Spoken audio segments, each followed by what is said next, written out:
Hello everyone, Lachlan here again, making another video. As you can probably tell, I don't make videos often, but I felt like this warranted a third opinion, you could say. So a little while ago, Sam's Trains made a video on bearings and how they're actually important to model railways and how they create less friction and, you know, they can roll more easily, yada yada yada. Going back before that, actually, came across a video at the end of December last year of someone that was like, okay, so here's what's wrong with model railways 1, Sam's Trains. He'd say all this bullshit, no proof, wouldn't back it up with anything. He's just like, oh, I said this and here's why. And well, he didn't even say here's why, he just says I say this and this is why I'm correct, and wouldn't back it up with anything. Mind you, he presented this all on a black screen. He made a video in response after Sam made this video on why do model railways need bearings. I can't remember what the title was. And he said, oh, this is a good video, I'm going to give you praise. Then he deleted or unlisted everything, probably unlisted. This man makes me think that he wants to keep all those views, but not the videos. Anyway, besides the point, he deleted or removed all of those videos, and then he goes on to say, oh, well, this video is bad actually, and here's why. So, good point he did bring up. With the Sam's Trains video, he didn't talk about the gauging. So with the gauging, where's my tool? So for example, we have this gauge here. So the NMRA.org standard gauge for HO stuff. So it's more to do with track rather than the model itself. So, oh well, I mean, I guess it's using a 00 chassis from a Hornby Terrier. So what you do is there's these little notches in there if the camera wants to focus. And what you do is you put the wheels in there to see if it is properly, you know, fits in there, which is how you get a proper back-to-back. How Sam's Trains usually does it is you see him use a pair of calipers, and then you get there. I think the back-to-back is supposed to be like 14.4 or something. Let me just zero that out real quick. Okay, yeah, so 14.4, there you go. And that's in the front wheels right there. Ooh, I can't really get it, but okay, so you get it. Front wheels right there of the model. So, like I said, good point. Sam didn't re-gauge the wheels. He didn't show us re-gauging wheels. Therefore, if the wheels were further apart, they rub onto the track more, causing more friction, and that could have worked in favor for bearings. Editing, yeah, I guess that's also a good point. He brings up like, oh, he doesn't do it for entertainment purposes. Terrible accent. But yes, no, that looks like it can be easily faked by having just showing a train moving in one shot on this side of the screen and then just a bag coming down on this side of the screen. So what we're going to do, because I am also a 2-bit parlor magician, I'm going to have a go at the experiment myself and see what results I can draw from it. So what I'm going to do is take it all along in one long shot, so you can see train over there, bag there, whatever. One other thing I'd say is I wouldn't really count the motor as a factor because we're talking about bearings here. We're not talking about the performance of a motor, so we'll cancel that out entirely. Without further ado, we will show you how we're going to go about this and carry on with the experiment. Like I say, third opinion. So the two subjects I'm going to be using for this experiment, I'm just going to skip right to the second lot of experiments Sam did and use a locomotive that has no valve gear, or at least one valve gear, so nothing interfering with pistons or anything. So we have a 3F Ginty, although, a Hornby 3F Ginty I should say, although the chassis on these were like a standard one, so I don't know how well it would compare to a Bachmann one. So Bachmann, no bearings. This has square bearings. Hornby bearings, round holes. Well, I mean, at that point, it doesn't really matter. So I'm going to pull them apart right here, strip them down right to the bare basics of what is more important to this experiment. You know, no shells or anything. And then we're going to see how we can deal with that. Another good point I'd like to bring up that this fella says, you absolutely should question everything you watch, everything you consume. Doesn't matter whether it be on social media or by Sam himself, absolutely question it. So if anything, give this experiment a go yourself, see what results you can also come up with so that, you know, we have a clearer picture, I guess, of what bearings, what of what the advantage bearings have on your model locomotives. So we've pulled the models apart. There's the Hornby chassis, nice and free rolling with its bearings. And then here is the Bachmann chassis. I had to leave the motor on, but if you can see in there somewhere, can I?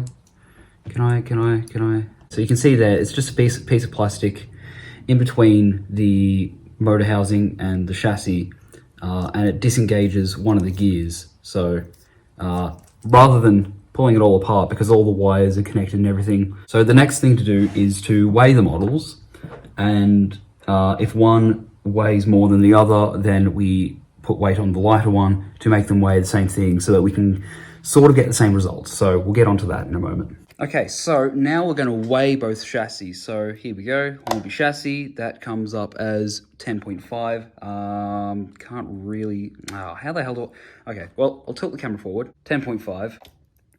And then we'll go for the Bachmann chassis.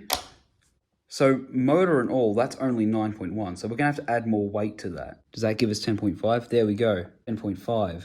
Okay, so there we go, we have our model. Just pop that on. Go, 10.5 on the Bachmann chassis, 10.5 on the Hornby chassis. Testing, 1, 2, 3. Okay, so testing, 1, 2, 3. Okay, so now we're on to the experiment. So down the end, I have the Bachmann chassis without the bearings, square holes. Over here I have a wagon that I've turned on its back and have the wheels facing up, so that when the string passes over it, it's rolling with the string, there's no friction. Whereas compared to like a book or the edge of the table, it'll produce drag and therefore skew the results of both different chassis. So without further ado, I'm going to start to put weights into it. We're going to do it a few times, tally up all the results. You good there, Cat? Anyway, we'll get onto it. Alrighty, so let's begin.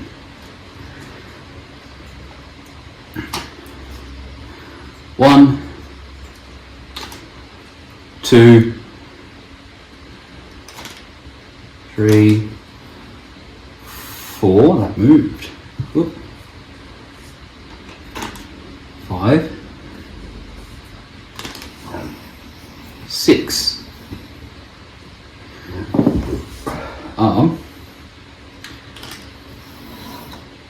So we'll call that 7. So round 1 is 7.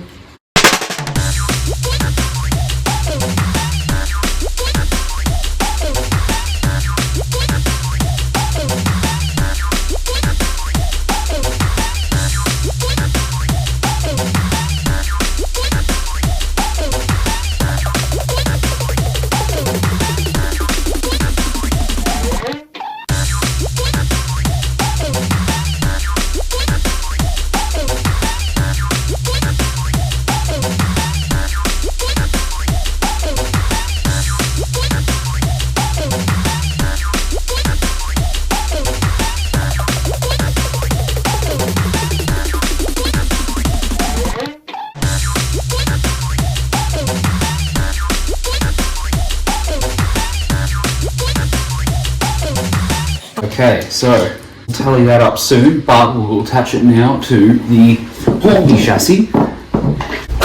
Okay, we can start with the next test. Whoopsie.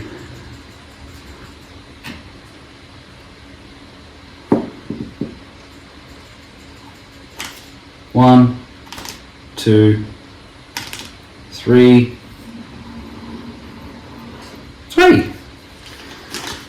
Okay, so with bearings, 3.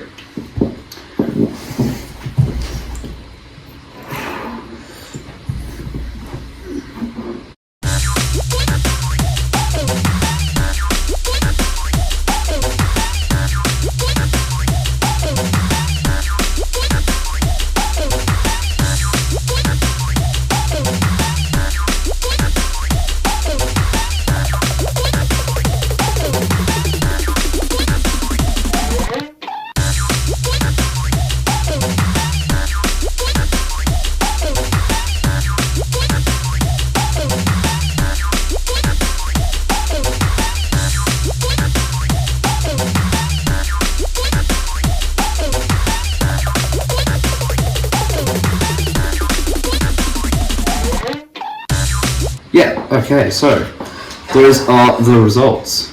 Now I'm going to math it. So, with no bearings, 7 plus 7 plus 6 plus 6 plus 6 divided by 5 is 27.2. That's 27.2 grams on average to move a chassis with no bearings. Now, the one with bearings, 3 plus 3 plus 3 plus 3 plus 4 divided by 5 equals 12.8. So it takes 12.8 grams to move something without bearings. And I think that's our conclusion, and my hypothesis proven correct, that it takes less force to move something with bearings than it does something without bearings. So, what did we learn? Well, that I am now happy with the proof that I have seen that there are in fact advantages to using bearings rather than not. I've done it in such a way that should hopefully satisfy the viewer into not, thinking they've been tricked by editing magic. 2-bit parlor magicians, am I right? But I do encourage you to give it a go yourself. Do the same experiment, 2 similar locomotives, even try it with the round bearing hole without the bearing. And just so we're clear, I don't like to factor in the motor because the motor is something entirely different from the bearings. We're talking about the bearings specifically. Sure, the motor might have to work harder depending on bearings or not, but I didn't test the motor. I didn't test the motor at all. I tested bearings, didn't I? So you got nothing there. And with that, I think I will leave it there. Do tell me what you think. Like and subscribe. I'm going to tell you to like and subscribe because I can.